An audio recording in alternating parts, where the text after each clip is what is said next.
په هیواد کې د جګړې تازه او خونړۍ څپې افغانان اندېښمن کړي او پر ښکېلو غاړو غږ کوي چې د بهرنیو ځواکونو د وتلو له اعلان وروسته دواړو غړو ته د جګړې د دوام هیڅ پلمه نشته او باید بیړنی اوربند وشي. د وردګ میرمنو شورا په کابل کې په همدې تړاو د یوې غونډې پر مهال د سولې پر مذاکراتي ټیمونو غږ وکړ چې د سولې روان بهیر دې چټک کړي ترڅو روانه جګړه او تاوتریخوالی کم او سرتاسري اوربند ته زمینه برابره شي.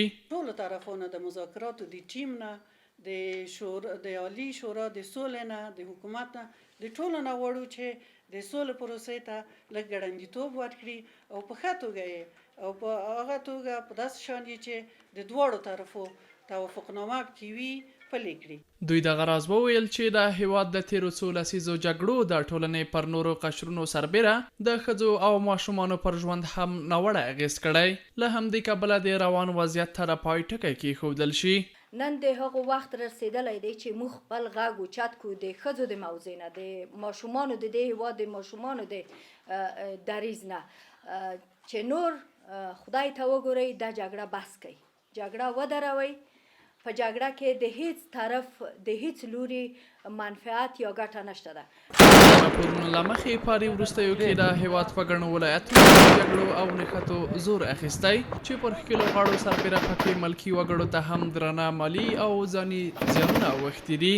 په ورته مهال د ملي امنیت شورا سلاکار حمدالله محب هم وایي چې په وروستیو کې د هیواد په ګوټ ګوټ کې جګړې ډېرې شوي، خو نوموړی طالبان تورنوي چې دغه ډله د سولې پر ځای د جګړو په دوام کې خپلې ګټې لټوي. طبعا د دوی جنگ د قدرت لپاره جنگ دی.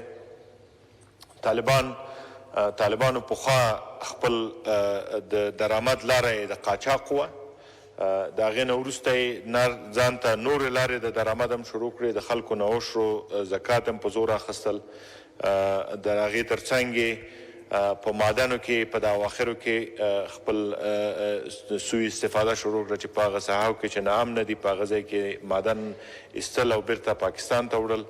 بلخوا د افغان سولې لپاره د امریکا ځانګړي استازي زلمي خلیلزاد په افغانستان کې د جګړې له شدت سره جوخت په تازه ټویټ کې طالبانو ته خبرداری ورکړی که دغه ډله د سولې او جوړجاړي لاره خپله نه کړي نو امریکا به له هغو افغانانو سره ودرېږي چې د جمهوریت ملاتړ کوي.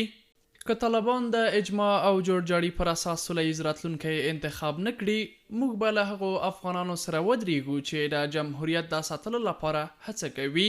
د جمهوریت سیاسي یووالی اړین دی. نړیواله اجماع یوازې تر سولې نه محدودیږي. نړۍ له افغانستان خپل ملاتړ ته لا هم دوام ورکوي.